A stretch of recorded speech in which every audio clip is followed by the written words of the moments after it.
Hello everyone, welcome back to the Harsha DSC classes. ఈరోజు మనం ఈ వీడియోలో వచ్చేసి ఇంగ్లీష్కి సంబంధించినటువంటి మోడల్ పేపర్ అయితే చూద్దామండి. మనకు చాలా వరకు ఇంగ్లీష్కి సంబంధించి ఏం ప్రిపేర్ అవ్వాలి అనేసి చాలామంది అడుగుతున్నారు. సో ఇంగ్లీష్కి సంబంధించి మీకున్న తక్కువ టైంలో వచ్చేసి గ్రామర్కి ప్రిపేర్ అవ్వండి. గ్రామర్ మాత్రమే ప్రిపేర్ అవ్వండి. ఎందుకంటే మనం కంటెంట్కి సంబంధించి 1 or 2 క్వశ్చన్స్ వస్తాయండి. మనకు గ్రామర్ నుంచే ఎక్కువగా వస్తాయి. సో గ్రామర్ కూడా మనము ఏం చదవాలి ఈ తక్కువ టైంలో అంటే, మీకు ప్రీవియస్ పేపర్స్ ఉన్నాయి కదా. సో ప్రీవియస్ పేపర్స్లో ప్రతి ఒక్కటి కూడా మొత్తము ప్రతి ఒక్క క్వశ్చన్ కూడా చదవండి. అసలు మనల్ని ఎలా అడుగుతున్నారు, ఏ క్వశ్చన్స్ అడుగుతున్నారు అనేసి మీకు అర్థమవుతుంది అనమాట. అలాగే దాదాపు మనకు ఏదైనా అంటే ఒక మీనింగ్ కానివ్వండి, లేకపోతే ఒక క్వశ్చన్ ట్యాగ్ కానీ మనల్ని ఎలా అడుగుతున్నారు, అలాగే యాక్టివ్ వాయిస్ కానీ పాసివ్ వాయిస్ కానీ, నెక్స్ట్ సఫిక్సెస్ అడుగుతున్నారు, ప్రిఫిక్సెస్ అడుగుతున్నారు, ఇవన్నీ కూడా మీకు అర్థమవుతాయి. కాబట్టి ఎవరైతే ఫస్ట్ టైం ప్రిపేర్ అవుతున్నారో వాళ్ళందరూ వచ్చేసి ప్రీవియస్ పేపర్స్ మొత్తం ఒకసారి అయితే తిరిగేయండి. మీకు వచ్చేసి ఒక ఐడియా వస్తుంది, మాకు గ్రామర్లో ఎక్కువ అడుగుతున్నారా, లేకపోతే గ్రామర్లో ఏ టాపిక్స్ మీద ఎక్కువ అడుగుతున్నారు అనేసి మీకైతే అర్థమవుతుందండి. సో ఈ విధంగా మీరు ఇంగ్లీష్లో అయితే ఈజీగా కూడా స్కోర్ చేయొచ్చండి. ప్రీవియస్గా మనకు 2022లో టెట్ ఎగ్జామ్ జరిగింది కదా. సో అవి వచ్చేసి మనకు కొత్తగా యాడ్ అయినటువంటి సిలబస్లోటివే కాబట్టి ప్రతి ఒక్కరు కూడా ప్రీవియస్ పేపర్స్ ఒకసారి అయితే చెక్ చేసుకొని, మీకు చెక్ చేసుకుంటే ఒక ఐడియా వస్తుందండి, ఏం క్వశ్చన్లు అడుగుతున్నారు ఇంగ్లీష్కి సంబంధించి, మనం వాటిని ఆన్సర్ చేయగలమా లేదా. అలాగే కొన్ని క్వశ్చన్స్ వచ్చేసి యాజ్ ఇట్ ఈస్గా కూడా ఇవ్వడం జరుగుతుందండి.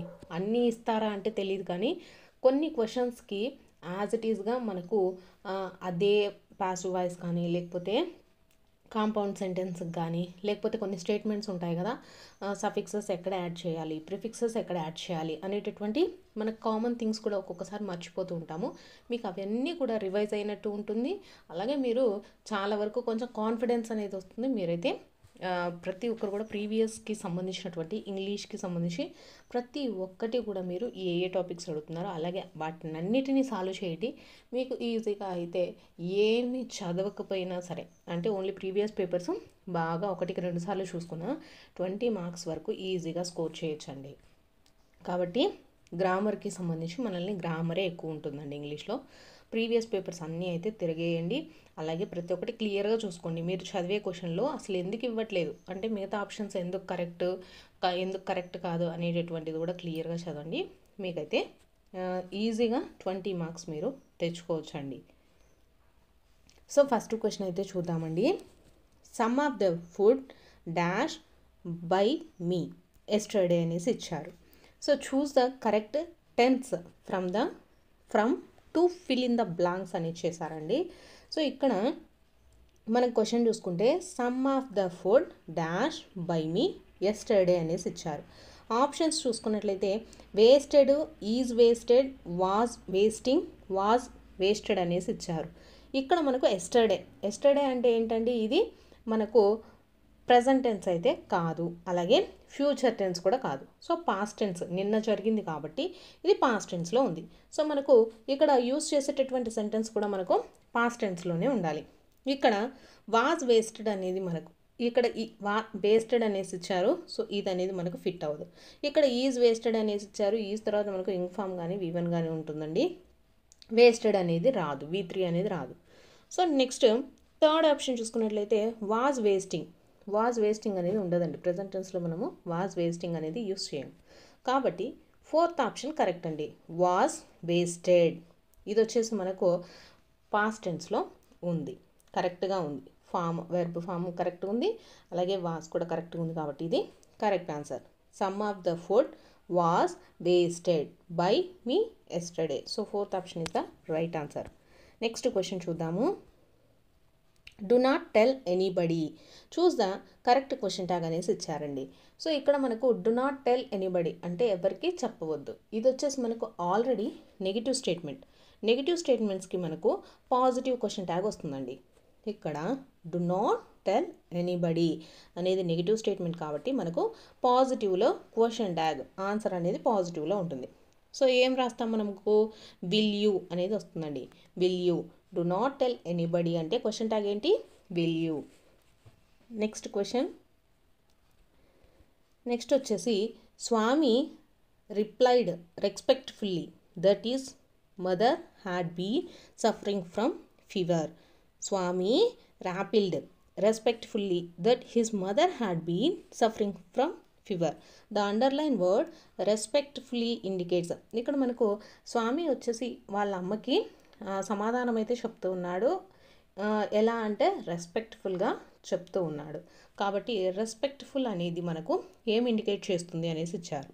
రెస్పెక్ట్ఫుల్ అనేది యాంగర్ అంటే కోపం అండి, ఫియర్ అంటే భయము, అంబిషన్ అంటే మనకు అదొక ఇంటెన్షన్తో మాట్లాడడం. సో ఇక్కడ మనకు కరెక్ట్ ఫామ్ వచ్చేసి యాటిట్యూడ్ అండి. Attitude respectfully indicates attitude. Next question వచ్చేసి Tom dash ill since Christmas అని ఇచ్చారు. Choose the correct tense from to fill in the blanks అనేసి ఇవ్వడం జరిగింది. ఇక్కడ క్వశ్చన్ చూసుకున్నట్లయితే టామ్ వచ్చేసి ఇల్ బాగాలేదు. సో సిన్స్ క్రిస్మస్ నుంచి బాగలేదు అంటే ప్రస్తుతం కూడా అతనికి బాగలేదనే చెప్తూ ఉన్నారు. సో మనము ఏ టెన్స్ని యూస్ చేస్తాము, హ్యాడ్ బీన్ అనేసి యూస్ చేస్తాము. ఎందుకంటే అది మనకు ఇంకా కంటిన్యూ జరుగుతూనే ఉంది. అతనికి ఇంకా బాగలేదన్నమాట, క్రిస్మస్ నుంచి ఇప్పటి వరకు అలానే ఉన్నాడు. సో మనము ఏం యూస్ చేస్తాము, హ్యాస్ బీన్ అనేది యూస్ చేస్తామండి. Tom has been ill since Christmas. Next question వచ్చేసి choose the noun that has no singular form. ఇక్కడ మనకు ఆప్షన్స్ ఇచ్చారండి, దానికి సింగులర్ ఫామ్ లేనిది ఏంటి అనేసి అడుగుతున్నారు. సో బైనాక్యులర్స్ అని ఇచ్చారు. ఎకనామిక్స్ అంటే ఎకనామిక్ అని చెప్తాము. స్టాటిస్టిక్స్ అంటే స్టాటిస్టిక్ అని చెప్తాము. నెక్స్ట్ మ్యాథమెటిక్స్ అంటే మ్యాథమెటిక్ అని కూడా చెప్తాము. సో బైనాక్యులర్స్ అంటే మనకు బైనాక్యులర్స్ అనే చెప్తామండి. కాబట్టి దీనికి సింగులర్ ఫామ్ అనేది లేదు. సో వీటన్నిటికీ సింగులర్ ఫామ్స్ ఉన్నాయి. So first option is the right answer. Next చూసుకున్నట్లయితే choose a possessive word that cannot be used before a noun. నౌన్కి ముందు మనం వాడకూడనటువంటి పొసెసివ్ వర్డ్ ఏది అనేసి ఇచ్చారు. సో ఇక్కడ హిజ్, హర్, ఇట్స్ అనేది మనము యూస్ చేస్తామండి. నౌన్స్కి ముందు మనము హిజ్ కానీ హర్ కానీ యూస్ చేస్తాం.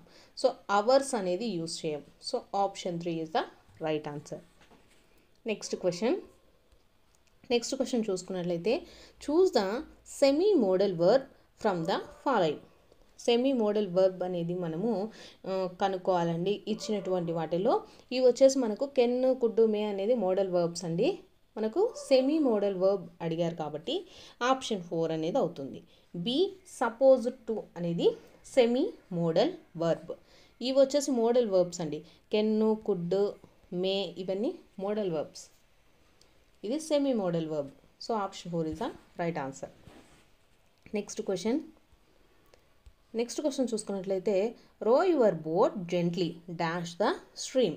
చూస్ the word that fits in the blank అనేసి ఇచ్చారు. ఇక్కడ ఏం చెప్తున్నారు, రో యువర్ బోట్ జెంట్లీ, మీ యొక్క బోట్ని రోలో అంటే కరెక్ట్గా వెళ్ళేటట్టు.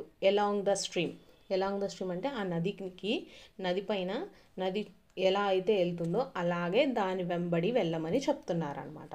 సో ఇక్కడ బిలో అంటే కింద, అండర్ అంటే కింద, ఎబో అంటే పైన, దానిపైన పొమ్మని కాదు, ఎలాంగ్ అంటే దాంతో పాటు పొమ్మని. సో రో your boat gently along the stream. So 4th option వచ్చేసి కరెక్ట్ అండి. నెక్స్ట్ క్వశ్చన్ చూసుకున్నట్లయితే which of the following is used to right A complex sentence. మనము కాంప్లెక్స్ సెంటెన్స్ అనేది యూజ్ చేసేటప్పుడు ఏ వర్డ్ని కాంప్లెక్స్ సెంటెన్స్ అనేది రాసేటప్పుడు ఏ వర్డ్ని యూజ్ చేస్తామని అడుగుతున్నారు. సో మనము బికాజ్ అనేటటువంటి వర్డ్ని యూజ్ చేస్తామండి కాంప్లెక్స్ సెంటెన్స్ రాసేటప్పుడు. Next question there was no work in the building dash the workers had to be sent home. Choose the word that links the 2 sentence. ఇక్కడ మనకు వచ్చేసి 2 సెంటెన్స్ అయితే ఇచ్చారండి. There was no work in the building, మనకు ఆ బిల్డింగ్లో work అనేది లేదు. The workers had to be sent home, కాబట్టి ఆ వర్కర్స్ని వాళ్ళు ఇంటికి పంపించేశారనమాట. సో ఈ 2 సెంటెన్స్ని మనం లింక్ చేయాలంటే ఏ వర్డ్ని యూజ్ చేయాలనేసి ఇచ్చారు. యాజ్ ఏ రిజల్ట్ అనేటటువంటి వర్డ్ని యూజ్ చేస్తామండి. ఎందుకంటే ఇక్కడ there was no work in the building, ఆ బిల్డింగ్లో వర్క్ లేదు.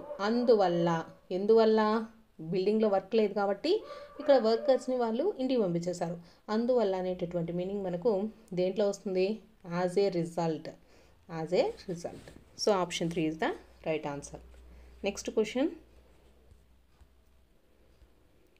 నెక్స్ట్ చూసుకున్నట్లయితే చూస్ ద కాంప్లెక్స్ సెంటెన్స్ అనేసి ఇచ్చారండి. ఇక్కడ మనకు కొన్ని సెంటెన్స్ అయితే ఇవ్వడం జరిగింది. దీంట్లో కాంప్లెక్స్ సెంటెన్స్ వచ్చేసి if the rain stops we will go out.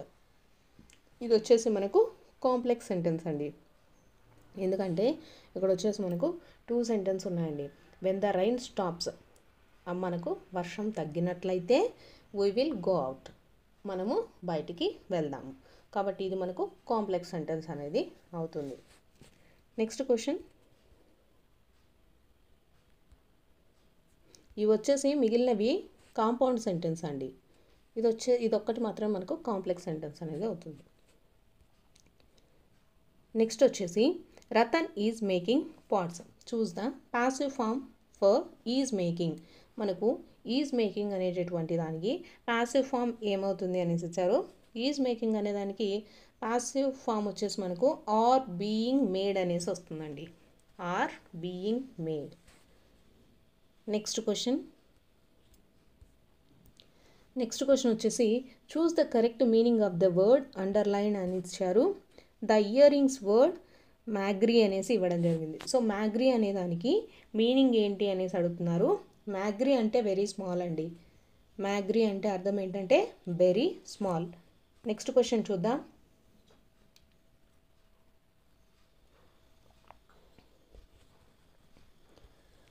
Choose the suitable prefix to get the opposite of the word acceptable అనేసి ఇచ్చారు. ప్రిఫిక్స్ అంటే మనకు వర్డ్కి వచ్చేసి ముందు ఉంటుందండి. వర్డ్కి ముందు ఉంటేదాన్ని ప్రిఫిక్స్ అంటారండి. వర్డ్కి తర్వాత ఉంటేదాన్ని సఫిక్స్ అంటారు. ఫర్ ఎగ్జాంపుల్ ఇక్కడ వచ్చేసి యాక్సెప్టబుల్కి ప్రిఫిక్స్ అయితే చూద్దాము. యాక్సెప్టబుల్ అంటే ఇక్కడ ఇచ్చిన ఆప్షన్స్ చూస్తే ఇక్కడ ఇర్యాక్సెప్టబుల్ అనేది రాదు. అన్యాక్సెప్టబుల్ అనేది వస్తుందండి. నాన్ యాక్సెప్టబుల్ అనేది వర్డ్ కాదు. ఇల్ యాక్సెప్టబుల్ అనేది కూడా వర్డ్ కాదు. సో కరెక్ట్ ఆన్సర్ వచ్చేసి అన్యాక్సెప్టబుల్ అండి. అన్యాక్సెప్టబుల్ అనేది మనకు ఇక్కడ చూసుకున్నట్లయితే ప్రిఫిక్స్ అవుతుంది. ప్రిఫిక్స్ ఏమవుతుంది? అన్ అనేది ప్రిఫిక్స్ అవుతుంది. ఇక్కడ యాక్సెప్టబుల్లో వచ్చేసి సఫిక్స్ చూసుకున్నట్లయితే ఫర్ ఎగ్జాంపుల్ సఫిక్స్ ఏది అంటే యాక్సెప్టబుల్లో టేబుల్ అనేది మనకు సఫిక్స్ అనేది అవుతుంది. నెక్స్ట్ చూసుకున్నట్లయితే ఆల్దో వై ఇక్కడ choose the suitable phrasal verb that fits in the blank అనేసి ఇచ్చారు. Although we had little chance of success we did not dash hope అనేసి ఇచ్చారు. సో ఇక్కడ చూసుకున్నట్లయితే మనకు ఫ్రేజల్ వర్బ్ అనేది యూజ్ చేయాలండి. సెంటెన్స్ చూసుకున్నట్లయితే although we had a little chance of success, మనకు చాలా సక్సెస్ అవ్వడానికి చాలా తక్కువ ఛాన్సెస్ అయితే ఉన్నాయి. సో కాబట్టి ఏం చేయాలి మనము? We did not give up hour hope అంటే మన నమ్మకాన్ని మనం పోగొట్టుకోకూడదు అనేసి. We did not give up hope. So option 4 is the right answer అండి. సెటప్ ఫర్ హోప్ అంటే మనము నమ్మకాన్ని సెట్ చేసుకోవాలని, లేకపోతే లుక్ ఆఫ్టర్ అంటే దాని తర్వాత గివ్ ఆఫ్ అంటే వదిలేయడం. సో ఇవన్నీ మనకు రాంగ్ అవుతుందండి. Although we had a little chance of success we did not give up the hope. మనము మన నమ్మకాన్ని పోగొట్టుకోకూడదు. నెక్స్ట్ క్వశ్చన్ వచ్చేసి Gopal is dash tallest of all in the class. అయితే choose the correct article to complete the sentence అనేసి ఇచ్చారు. So ఇక్కడ మనకు టాలెస్ట్ కదండి. టాలెస్ట్ అనేటటువంటి వాటికి మనము ఆర్టికల్స్ ఏం యూజ్ చేస్తాము? ద అనే ఆర్టికల్ని యూజ్ చేస్తాము. The tallest. Gopal is the tallest of all in the class. Next question వచ్చేసి choose the correct word to complete the question అనేసి ఇచ్చారు. Dash did you come to school. ఇక్కడ వచ్చేసి స్కూల్కి ఎప్పుడు వస్తావు అనేసి అడుగుతున్నారండి. వాట్ అంటే ఏమిటి స్కూల్కు వస్తావు అనేసి మనకు కరెక్ట్ది అయితే కాదు. నెక్స్ట్ వెన్ అంటే ఏంటండి? ఎప్పుడు. When did you come to school. So ఇది వచ్చేసి మనకు కరెక్ట్ అండి. వేర్ అంటే ఎక్కడ, ఇది తప్పే. హ్యావ్ అనేది కూడా మనకు సెంటెన్స్ అనేది ఫామ్ కాదు. కాబట్టి ఆప్షన్ వచ్చేసి option 2 is the right answer అండి. When did you come to school, నువ్వు స్కూల్కి ఎప్పుడు వస్తావు. నెక్స్ట్ చూసుకున్నట్లయితే choose the punctuation mark to combine 2 main clauses అని ఇచ్చారండి. ఇక్కడ వచ్చేసి మనకు 2 మెయిన్ క్లాజెస్ని కంబైన్ చేయాలి అంటే మనం ఏ పంక్చువేషన్ మార్క్స్ని యూస్ చేస్తాము, సెమీకోలన్ అండి. సెమీకోలన్ని యూస్ చేస్తాము. అలాగే కోలన్ కూడా ఉంటుందండి. కోలన్ని మనం ఎప్పుడు యూస్ చేస్తామంటే 2 ఇండిపెండెంట్ క్లాజెస్ అండి. 2 ఇండిపెండెంట్ క్లాజెస్ అయితే వాటిని మనకు ఎటువంటి దాన్ని యూస్ చేస్తామంటే కోలన్ని యూస్ చేస్తాము. చూసారు కదా, సెమీకోలన్ అనే దాన్ని ఎప్పుడు యూస్ చేస్తామంటే టు కంబైన్ 2 మెయిన్ క్లాజెస్ని కంబైన్ చేసేటప్పుడు సెమీకోలన్ యూస్ చేస్తాము. అలాగే టు కంబైన్ 2 ఇండిపెండెంట్ క్లాజెస్ అని ఇచ్చారనుకోండి క్వశ్చన్లో, కోలన్ అనేసి ఆప్షన్ని మనము సెలెక్ట్ చేసుకోవాలండి. అవి వచ్చేసి మీకు ఇలా క్వశ్చన్ పేపర్స్ మనకు ప్రీవియస్గా అడిగినవి మనం ప్రతి ఒక్కటి తెలుసుకోవడం వల్ల చాలా వరకు అయితే మనము స్కోర్ చేయొచ్చండి మార్క్స్. ప్రతి ఒక్కరు కూడా ప్రీవియస్ బిట్స్ కూడా ఒకసారి అయితే తిరిగేయండి. చూస్ ద పంక్చువేషన్ మార్క్స్ మళ్ళీ ఒకసారి చెప్తాను. టు కంబైన్ 2 మెయిన్ క్లాజెస్ని కంబైన్ చేయాలి అంటే సెమీకోలన్ని వాడాలి. అలాగే టు కంబైన్ 2 ఇండిపెండెంట్ క్లాజెస్ అండి. ఇండిపెండెంట్ క్లాజెస్ అయితే కోలన్ని యూస్ చేస్తారు. నెక్స్ట్ క్వశ్చన్ వచ్చేసి superscription in a letter consist of. మనకు లెటర్లో సూపర్స్క్రిప్షన్లో ఏమేమి ఉంటాయి అనేసి ఇచ్చారు. మనకు సూపర్స్క్రిప్షన్ లెటర్లో ప్రతి ఒక్కటి చూడండి. లెటర్లో మనకు హెడ్డింగ్లో మనం ఏం రాస్తాము, లేకపోతే హెడ్డింగ్ తర్వాత ఏముంటుంది, సాల్యుయేషన్ కానీ ప్రతి ఒక్కటి ఎలా రాస్తాము, ఎక్కడ రాస్తాము అనేది కూడా ఒకసారి అయితే చెక్ చేసుకోండి. కంపల్సరీ మీకు 1 మార్క్ అయితే ఉంటుందండి లెటర్ రైటింగ్కి సంబంధించి. సో ఇక్కడ మనకు superscription in a letter consist of వచ్చేసి అడ్రస్ ఆఫ్ ద రిసీవర్ అండి. మనకు సూపర్స్క్రిప్షన్లో ఏముంటుంది లెటర్లో అంటే అడ్రస్ ఆఫ్ ద రిసీవర్. మనం ఎవరికైతే సెండ్ చేస్తుంటామో ఆ లెటర్ని వాళ్ళ యొక్క అడ్రస్ అయితే ఉంటుంది. నెక్స్ట్ క్వశ్చన్ వచ్చేసి ఇక్కడ చూస్ the word that comes after Marsh in the dictionary అనేసి ఇచ్చారు. ఇక్కడ చూసుకున్నట్లయితే మనకు ఎలా చూస్తామంటే డిక్షనరీలో ఫస్ట్ లెటర్ చూస్తాము. ఫస్ట్ లెటర్ వచ్చేసి అన్నిట్లో సేమ్ అయితే మళ్ళీ నెక్స్ట్ లెటర్, తర్వాత నెక్స్ట్ లెటర్ ఇలా అయితే చూస్తాము. తర్వాత మార్ష్ అనే దాని తర్వాత మనం రాసే లెటర్ వచ్చేసి ఏంటి అంటే ఇక్కడ చూసుకున్నట్లయితే మాస్ అండి. Option 2 is the right answer. ఇక్కడ మేజర్ చూసుకున్న మ్యాజిక్ అలాగే మార్జిన్ ఇవన్నీ వచ్చేసి మనకు ముందే వచ్చేస్తాయి, మార్ష్కి ముందే వస్తాయి. ఇక్కడ ఆఫ్టర్ అని అడిగారు కాబట్టి మాస్ అనేది వస్తుంది. Second option is the right answer. Next question చూద్దాము. Choose the correct spelling of the past form of the word travel అనేసి ఇచ్చారు. సో ట్రావెల్కి మనము పాస్ట్ ఫామ్ రాయాలండి. ట్రావెల్ అంటే ఏంటండి, ట్రావెల్డ్. సో ఇక్కడ చూసుకున్నట్లయితే స్పెల్లింగ్ కూడా మనం కరెక్ట్గా చూసుకోవాలండి. So option 1 is the right answer. ట్రావెల్కి పాస్ట్ ఫామ్ ఏమవుతుంది, ట్రావెల్డ్. అలాగే మనకు V2 ఫామ్ ఏమవుతుంది, travelling. Next question choose the word that has a suffix. అంటే మనకు ఏదైనా ఒక వర్డ్ తీసుకుంటే దాంట్లో సఫిక్స్ అనేది ఉందా లేదా అడుగుతున్నారండి. ఇక్కడ పార్డన్ దాంట్లో సఫిక్స్ లేదు, రిమూవ్లో కూడా లేదండి. సో ఇక్కడ కాన్స్టెంట్లో కూడా లేదు. సో బ్రేవరీలో మనకు ఇక్కడ ఎలా రాస్తామంటే బ్రేవ్, అలాగే ఓకే బ్రేవ్ రీ అండి. దీంట్లో మనకు సఫిక్స్ అనేది ఉందండి, RY అనేది మనకు సఫిక్స్ అవుతుంది. ఇక్కడ దీంట్లో పార్ అనేది మనకు ప్రిఫిక్స్ అవుతుందండి. రిమూవ్లో రిమూవ్. సో రీ ఉందండి, మూవ్ లేదు. సో కాబట్టి option 4 is the right answer అండి. Choose the word that has a suffix ఉండేటటువంటి వర్డ్ ఏది అంటే బ్రేవరీ. నెక్స్ట్ చూసుకున్నట్లయితే ఒక ప్యాసేజ్ ఇచ్చారండి. Children with overweight are facing the problems at schools. Instead of learning and concentrating on their work, many childrens are developing low self esteems and even depression because of teasing. The case of obesity are growing due to lack of physical exercise with more and more homework. Kids simply do not have enough time for proper amount of exercise అనేసి ఇచ్చారు. ఇది వచ్చేసి పిల్లలు over weight ఉండడం వల్ల వాళ్ళు ఏంటంటే పక్కన ఉండే పిల్లలతోటి వాళ్ళు టీస్ చేయబడతారు, వాళ్ళు ఎక్కిరిస్తూ ఉంటారు కదా, అలా ఎక్కిరించడము. అలాగే మనకు ఇలాంటి ఓవర్ వెయిట్ అనేది మనకి ఎలా వస్తుందంటే పిల్లలకి వచ్చేసి ఎక్కువగా హోంవర్క్ ఉండడం వల్ల కానీ, లేకపోతే వివిధ కారణాల వల్ల వాళ్ళకు ఫిజికల్ ఎక్సర్సైజ్ అనేది లేకపోవటం వల్ల వాళ్ళు ఇలా ఎక్కువ వెయిట్ అవుతున్నారు అనేసి ఇవ్వడం జరిగింది. So obesity is a reason for అనేసి ఇచ్చారు. రీజన్స్ ఏంటి అని అడుగుతున్నారు. సో ఆప్షన్స్ చూసుకున్నట్లయితే టీజింగ్ ఇన్ స్కూల్స్, అలాగే developing standards in schools, high concentration on learning, next వచ్చేసి గివింగ్ టూ మచ్ హోంవర్క్ అనేసి ఇచ్చారండి. సో ఇక్కడ చూసుకున్నట్లయితే మనకు ఏమని ఇచ్చారు, obesity is the reason for teasing in schools అనేసి ఇచ్చారండి. So option 1 is the right answer. Next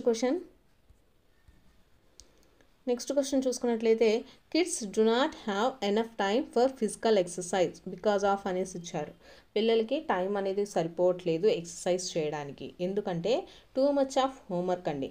ఎక్కువగా హోంవర్క్ అనేది ఉండటం వల్ల వాళ్ళకి ఆ హోంవర్క్ రాసుకోవడంలోనే సరిపోతుంది, ఆడుకోవడానికి కానీ ఎక్సర్సైజ్ కానీ టైం ఉండట్లేదు అనేసి చెప్పడం జరిగింది. So option 3 is the right answer. దీనికి వచ్చేసి మనకు క్వశ్చన్లోనే పారాగ్రాఫ్ ఇస్తారు కదండి, దాంట్లోనే ఆన్సర్లు అయితే ఉంటాయి. Next question, English is a window on the world, this statement was given by అనేసి ఇచ్చారు. English is a window on the world అనేటటువంటి స్టేట్మెంట్ని ఇచ్చింది ఎవరు అంటే నెహ్రూ అండి, నెహ్రూ. నెక్స్ట్ వచ్చేసి కోడ్ స్విచ్చింగ్ ఈజ్ యూస్ఫుల్ అనేసి ఇచ్చారు. మనకు కోడ్ స్విచ్చింగ్ అనేది ఎందుకు యూస్ఫుల్ అవుతుంది అంటే ఇన్ లెర్నింగ్ ఏ సెకండ్ లాంగ్వేజ్ని నేర్చుకోవడానికి ఈ కోడ్ స్విచ్చింగ్ అనేది యూజ్ అవుతుంది. Next question, the following is not a reading activity అనేసి ఇచ్చారు. ఆప్షన్స్ చూసుకున్నట్లయితే పోస్ట్ రీడింగ్, అలాగే ప్రీ రీడింగ్, కొలాబరేటివ్ రీడింగ్, అలాగే మిచెల్ వెస్ట్ రీడింగ్ అనేసి ఇచ్చారు. సో ఆప్షన్ 4 అండి, మిచెల్ వెస్ట్ రీడింగ్ అనేది రీడింగ్ యాక్టివిటీ కాదు. రీడింగ్ యాక్టివిటీస్ ఏంటివి అంటే పోస్ట్ రీడింగ్, ప్రీ రీడింగ్, అలాగే కొలాబరేటివ్ రీడింగ్, ఇవన్నీ మనకు reading activities. So Mitchell west reading అనేది రీడింగ్ యాక్టివిటీ కాదు. Next question, the following does not come under punctuations అనేసి ఇచ్చారు. సో ఇక్కడ మనము చూద్దామండి options. Using a question mark, using a hyphen, using a comma, using a correct tense forms అని ఇచ్చారు. Punctuation కింద రానిది ఏది అంటే ఆప్షన్ 4 అండి. మనకు పంక్చువేషన్స్ అంటే మనకు క్వశ్చన్ మార్క్ కానీ, హైఫన్ కానీ, కామా కానీ, పులి స్టాప్ కానీ, ఇవన్నీ పంక్చువేషన్ మార్క్స్ అంటారు. సో దాని కిందికి రానిది ఏంటంటే using correct tense forms. Next, Richard and Rodgers belong to అనేసి ఇచ్చారు. ఇది వచ్చేసి కమ్యూనికేటివ్ అప్రోచా, లేకపోతే స్ట్రక్చరల్ అప్రోచ్, లేకపోతే natural approach, next bilingual method అనేసి ఇచ్చారు. సో కరెక్ట్ ఆన్సర్ వచ్చేసి కమ్యూనికేటివ్ అప్రోచ్ అండి. Richards and Rodgers belongs to communicative approach. Next question, in micro teaching each small group will be called. ఇక్కడ వచ్చేసి micro టీచింగ్లో small గ్రూప్స్ని ఏమని పిలుస్తారు అనేసి ఇచ్చారు. సో వీటిని వచ్చేసి ఏ పీర్ గ్రూప్ అనేసి పిలుస్తారండి. పీర్ గ్రూప్ మైక్రో టీచింగ్లో ఒక్కొక్క స్మాల్ గ్రూప్స్ ఉంటాయి కదా, వాటిల్లో ఒక్కొక్క గ్రూప్ని ఏమని పిలుస్తారు అంటే ఏ పీర్ గ్రూప్ అనేసి పిలుస్తారు. ఇవి వచ్చేసి ఇంగ్లీష్కి సంబంధించినటువంటి బిట్స్ అండి. మీకు కనుక వీడియో నచ్చినట్లయితే తప్పకుండా లైక్ చేసి సబ్స్క్రైబ్ అయితే చేసుకోండి.